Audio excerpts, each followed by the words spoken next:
पहले साइफर की international coverage जो हुई है उसने ऐसा लगता है सब रिकॉर्ड तोड़ दिए। जब इमरान खान साहब गिरफ्तार हुए थे शायद तब बहुत बड़ी कवरेज हुई हो, क्योंकि मैं उस वक्त खुद गायब था तो मुझे तो आइडिया नहीं है, लेकिन सितंबर 25 से लेकर अब तक मैं तमाम चीज़ें देख रहा हूँ।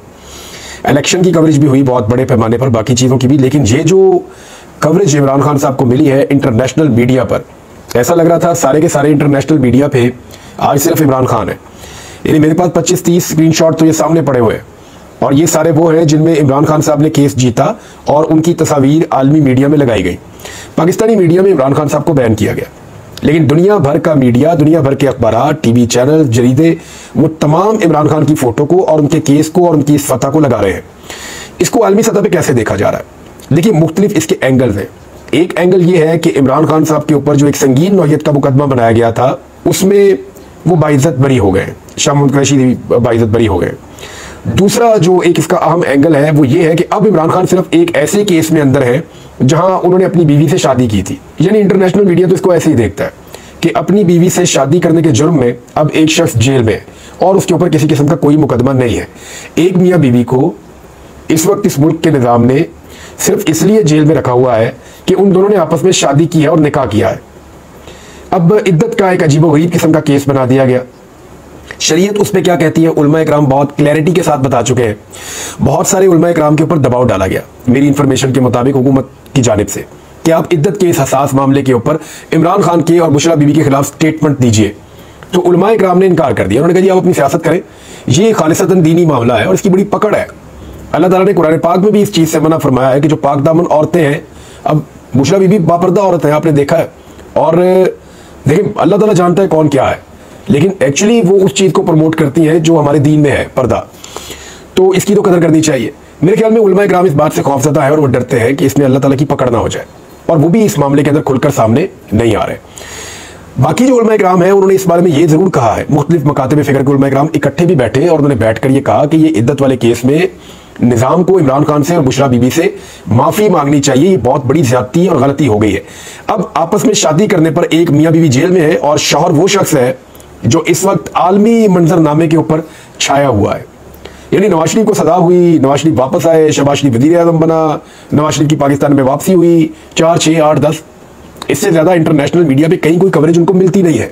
हाँ, पनामा में उनको कवरेज इंटरनेशनली मिली थी, पेंट हाउस पायरेट्स के नाम से, कि जो लूटमार उनकी जो आलमी अखबारात में छपती रही, वहाँ उनको आलमी सतह पे कवरेज मिलती है उनकी करप्शन की बातों पे, लेकिन इस तरह किसी को कवरेज नहीं मिलती। और एक एंगल इसमें यह लिया गया इंटरनेशनल मीडिया में कि जो इमरान खान का मौक़िफ़ था वो साइफर के मामले पर दुरुस्त साबित हो गया। अब जो इमरान खान साहब कह रहे थे कि साजिश हुई, उनका एक बयानिया था कि मुझे साजिश के तहत एक साइफर के नतीजे में घर भेजा गया और उस साइफर में ये चीजें लिखी हुई थी। अब इमरान खान साहब का बयानिया सच साबित हो गया, अदालत ने फिर उनको सादिक करार दे दिया और अदालत ने साइफर के ऊपर मोहर लगा दी है कि जो इमरान खान साहब ने कहा वो ठीक है। एक तो ये हो गया, और आलमी सतह में जो कवरेज इमरान खान साहब को मिली है वो पाकिस्तान में किसी और सियासतदान या गैर सियासी शख्सियत के भी हिस्से में आज तक नहीं आई, और यही बड़ी वजूहात में से एक वजह है कि इमरान खान साहब को दीवार के साथ लगाया जाता है, क्योंकि किसी का इतना बड़ा कद है नहीं, तो अपना कद बढ़ाने की बजाय इमरान खान का कद छोटा करने की कोशिश की जाती है। लेकिन देखिए, इज्जत तो अल्लाह ताला देता है। अब जितना इमरान खान को दबाते हैं या उसका कद छोटा करने की कोशिश करते हैं, उसको अल्लाह ताला उतना बड़ा, उतना ह्यूज जाइंट अल्लाह ताला बना देता है। सारे उसके सामने सियासी बोने बनते चले जा रहे हैं।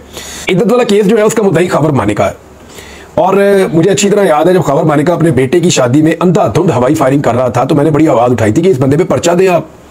लेकिन उस वक्त की पंजाब हुकूमत डरी हुई थी, सहमी हुई थी कि ये खातून अव्वल का साबिक शौहर है या खातून अव्वल के जो बच्चे हैं उनका बाप है, लिहाजा मानिका साहब की मौजें थी, हवाई फायरिंग धड़ाधड़ कर रहे थे, इनके ऊपर पर्चे नहीं हुए।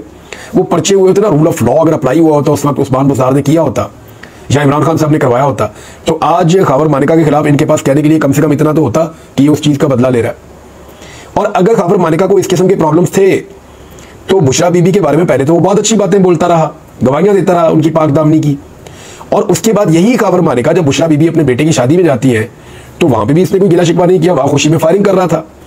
ये सारी चीजें जैसे खबर मानिका कर रहा है या उसको करनी पड़ रही हैं, ये भी बहुत बुरी तरह चीजें एक्सपोज हो चुकी हैं। एक और बड़ी खबर यह है कि इस्लामाबाद के वो 3 हल्के जिन्होंने पूरे पाकिस्तान के इलेक्शन को डिटरमिन करना था, पूरे पाकिस्तान के इलेक्शन का पोल खोलना था, वो हल्के खुल तो गए थे। और इलेक्शन ट्रिब्यूनल जो बना वहां पे जस्टिस तारिक महमूद जहांगीरी साहब का, उन्होंने 5 तारीख तक रिकॉर्ड भी मंगवा लिया था। आपको सबको अच्छी तरह याद रहना चाहिए और मैं आपको बार बार याद दिला देता हूं कि ये तीनों उम्मीदवार जो इस्लामाबाद से इलेक्शन जितवाए गए हैं फॉर्म 47 पे पीएमएलएन के, ये तीनों ये बार बार कह चुके हैं और मुस्लिम लीग नून की पार्टी के मुख्तलिफ रहनुमा और वजीर ये बातें ऑन एयर कह चुके हैं टीवी चैनल्स पे और सोशल मीडिया पे। हम इस सब देख चुके हैं कि वो ये कह चुके हैं कि जनाब जब अदालत बुलाएगी और जिस फोरम पे हमें फॉर्म 45 लाने पड़ेंगे हम जरूर लेकर आएंगे। अब जिन उम्मीदवारों को हराया गया वो भी अपने फॉर्म 45 लेकर आ गए, जो उम्मीदवार वैसे हार गए वो भी सारे अपने अपने फॉर्म 45 लेकर आ गए और उनके फॉर्म 45 आपस में इकट्ठे करके देखे तो वो मैच भी हो गए। लेकिन जो जीतने वाले उम्मीदवार, हैरत की बात यह है कि जो जिनको हराया गया उनके आगे फॉर्म 45, जो हार गए उनके आगे फॉर्म 45, जीतने वालों के नहीं आए फॉर्म 45, उनके पास सिर्फ एक फॉर्म 47 है जिसके ऊपर उनको फाइनली जितवा दिया गया है। ये मिसाल के तौर पे बॉक्सिंग का मैच होता है 2 प्लेयर्स के बीच में और एक प्लेयर जो है वो 3 राउंड तक टिका के मार खाता है और 3 राउंड लगातार उसके खिलाफ पॉइंट्स होते हैं, 10 पॉइंट के साथ दूसरा प्लेयर आगे चल रहा है और जब मैच खत्म होता है तो रेफरी हारने वाले का हाथ खड़ा कर देता है, ये फॉर्म 47 है। बस फॉर्म 45 में पॉइंट्स के ऊपर वो जीता हुआ है एक प्लेयर, लेकिन जिसका हाथ खड़ा कर दिया रेफरी ने, ये जीत गया, बस बात खत्म हो गई। तो सारी दुनिया ने देखा कि इस रेसलिंग में या इलेक्शन में मार किसको पड़ी है और पूरा पाकिस्तान ये जानता है, पूरी दुनिया ये जानती है इमरान खान को बिला वजह ये कवरेज नहीं मिल रही। अब हुआ ये है कि जिन लोगों को कहा था फॉर्म 45 लेकर आओ और जो बड़े दावे करते थे अपनी जीत के, वो फॉर्म 45 लाने की बजाय उन्होंने किया क्या, वो दौड़ गए, उन्होंने इलेक्शन ट्रिब्यूनल के ऊपर ही एतराज कर दिया और तीनों ने एतराज कर दिया। मुस्तफा नवाज खोखर के मुताबिक जो तीनों का एतराज है उसमें एक कौमे का भी फर्क नहीं है, एक ही वक्त में तीनों ने एतराज कर दिया इलेक्शन ट्रिब्यूनल पे। उन्होंने कहा जी इनके पास हमारा केस ना लगाया जाए, इलेक्शन कमीशन को उन्होंने कह दिया हमारा केस कहीं और शिफ्ट करें।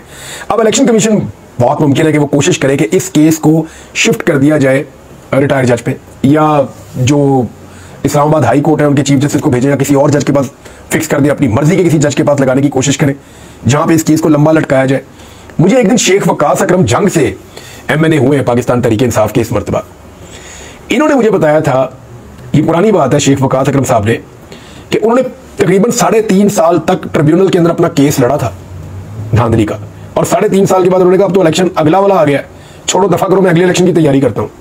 तो अगर लटकाना चाहे तो ये निजाम और ट्रिब्यूनल्स इस तरह भी लटका देते हैं कि एमएनए अपनी मुद्दत पूरी कर जाता है और धांधली वाले केस का फैसला नहीं आता। तो इस्लामाबाद की ये 3 नशिस्तों के ऊपर जो एमएनएज हैं या इनकी पार्टीज है, पीएमएलएन ही है, उनकी कोशिश ये है कि इस मामले को लटका दिया जाए और इतना लंबा किया जाए कि इसका फैसला ही ना आए। बहरहाल अभी इसमें अदालत की सवाबदीद है कि वो इस मामले को किस तरफ लेकर जाती है। बहरहाल एक दफा फिर मियां साहब की पार्टी के लोग नस गए, बल्कि एक उम्मीदवार के तो वकील भी आज छोड़कर चले गए और उन्होंने कहा जी मैं तो ये केस नहीं लड़ सकता और उन्होंने अपने आप को इसमें से बाहर निकाल दिया। अब आ जाए इमरान खान साहब ने कुछ पैगाम दिए। एक पैगाम इमरान खान साहब ने दिया साइफर वाले केस के बारे में, जब उनको जाकर बताया गया कि खान साहब साइफर वाला मुकदमा आपने जीत लिया, आप बाइज्जत बरी हो गए।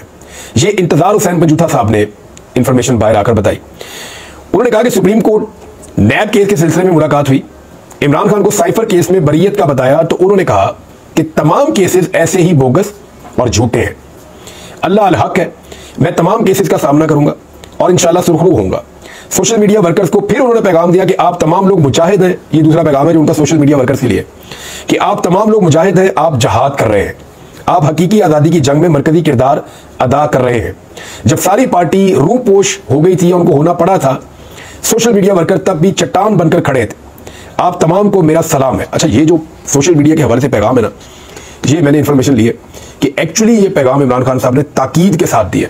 इमरान खान साहब ये चाहते हैं कि सोशल मीडिया को जितना ज्यादा हो मोटिवेट रखें और उसको इंटैक्ट रखें, क्योंकि उनको इस बात का आइडिया हो गया है कि सोशल मीडिया एक ऐसी ताकत है जो पूरी दुनिया में इमरान खान साहब के नैरेटिव को लेकर जाती है। पूरा इलेक्शन उन्होंने सोशल मीडिया के ऊपर रखकर लड़ा है। हुकूमत की सारी चीजों को वो एक्सपोज करने में अगर ग्राउंड पे कहीं कामयाब नहीं हो रहे तो सोशल मीडिया पे उनको कामयाबी मिल रही है, और सोशल मीडिया के हाथों ही ये हुकूमत और इसकी जितनी भी सहूलतकारी हो रही है वो तमाम एलिमेंट सख्त परेशान है, और इसीलिए सोशल मीडिया पर पाबंदियां लगाने के लिए भी कोशिश की जा रही है। अली अमीन गंडापुर के हवाले से 2 खबरें बड़ी इंपॉर्टेंट है। एक तो अली अमीन गंडापुर साहब ने नारे लगवा दिए, कैदी नंबर 804 के खुद ही वज़ीर आला ने अपनी असेंबली के अंदर इमरान खान के टिका के उन्होंने नारे लगवाए। साइफर वाले मुकदमे के बाद ये वीडियो बाहर आती है और काफ़ी जज्बाती है वो इमरान खान को लेकर और साइफर के मामले में अपनी जीत को लेकर, क्योंकि ये उनके नैरेटिव की, उनके बयानिए की जीत है और उनको पॉलिटिक्स में बहुत इसका फ़ायदा होगा। साइफर के अंदर देखें, जैसे नवाज शरीफ को पनामा का सियासी नुकसान हुआ ना कि वो आज तक मनी ट्रेल नहीं दे पा रहे, ये एक सियासी नुकसान था, उसकी भरपाई नहीं हो पा रही आज भी। इसी तरह ये जो साइफर वाला केस है, इसमें आज इमरान खान साहब के तमाम मुखालिफिन को बहुत बड़ा सियासी डैमेज हो गया और इमरान खान साहब के हाथ में एक ऐसा तुर्प का पत्ता आ गया है जिसको वो इलेक्शन में जिस तरह चाहेंगे खेलेंगे। इलेक्शन आज हो जाए, कल हो जाए, जब भी हो, ये इमरान खान साहब के पास एक ऐसा पत्ता है कि वो हर जगह पे अपने सियासी मुखालिफिन के खिलाफ इसको इस्तेमाल करेंगे। अच्छा, अली अमीन गंडापुर की मैं बात कर रहा था, तो गंडापुर साहब ने कहा है कि वफाक का बजट आ रहा है, वफाकी हुकूमत का, इसमें हमें लगा कि हमारे हक पर डाका मारा जा रहा है तो हम इस्लामाबाद की तरफ मार्च करेंगे। ये पहली धमकी है खैबर पख्तूनख्वा हुकूमत की जानिब से कि वो इस्लामाबाद की तरफ मार्च करेंगे। अच्छा, उन्होंने ये बताया कि हमारे हक पर अगर डाका मारा गया, हम अपने सियासी और माशी हक के लिए आ रहे हैं। अभी वो इमरान खान की बात नहीं कर रहे, इमरान खान की आज़ादी की उन्होंने अभी बात नहीं की इस सारे मामले में, और ये उनका एक पॉलिटिकल हक भी है और बतौर सियासी गवर्नमेंट वो अपना मुतालबा कर भी सकते हैं। और एक प्रेशर है जो अली अमीन गंडापुर ने वफाकी हुकूमत पे रखा हुआ है कि हमारे सूबे का जो बजट है उसके अंदर जो हमारा हक है वो पैसा हमें दिया जाए ताकि हम अपने लोगों के ऊपर खर्च करें। खासतौर पर उन्होंने कहा कि फाटा के अवाम पाकिस्तान बनने से अब तक कुर्बानी दे रहे हैं। फाटा के लोग आते हैं और हमसे सवाल करते हैं कि हमसे वादा किया गया था, क्यों पूरा नहीं किया जा रहा, हम उनको क्या जवाब दें, क्यों उनका हक नहीं दिया जा रहा, हमें फौरन से पहले उनके पैसे ना मिले तो फिर रद्द अमल के लिए तैयार रहे। दहशतगर्दी के खिलाफ 1 रुपया नहीं दिया गया। उन्होंने कहा जी एहतजाज हमारे साथ फाटा के अवाम भी होंगे, हम हेल्थ कार्ड को बढ़ाकर 20 लाख रुपए तक लेकर जाएंगे। अच्छा, फाटा के अवाम जब अली अमीन गंडापुर कहते हैं ना, तो मैं आपको एक चीज बताता हूँ, आप जो पंजाब के रहने वाले लोग हैं ना या बाकी सूबों में रहने वाले लोग हैं, उनके लिए खैबर पख्तूनख्वा के लोग जरा थोड़े हार्ड हैं और उनके लिए खैबर पख्तूनख्वा के लोग जरा थोड़े ज्यादा जफाकच, मजबूत और ज्यादा मुकाबला करने वाले हैं, उनके दिमाग में ये है। इसी तरह जो खैबर पख्तूनख्वा वाले लोग हैं ना, उनके दिमाग में फाटा वाले लोग इसी तरह से है कि अगर आप ये कहें कि पाकिस्तान की सबसे टफ बेल्ट जो लोग हैं, ये फाटा के लोग वो हैं जो कश्मीर में जाके लड़ते रहे हैं, ये वो लोग हैं जिन्होंने हर जंग में पाकिस्तानी फौज का साथ दिया है, बड़े मजबूत लोग हैं, बड़े गयूर लोग हैं, हमारे जिस तरह बलूच हैं, सबकी अपनी अपनी खसूसियत है, लेकिन फाटा के लोग जो है वो बड़े टफ है।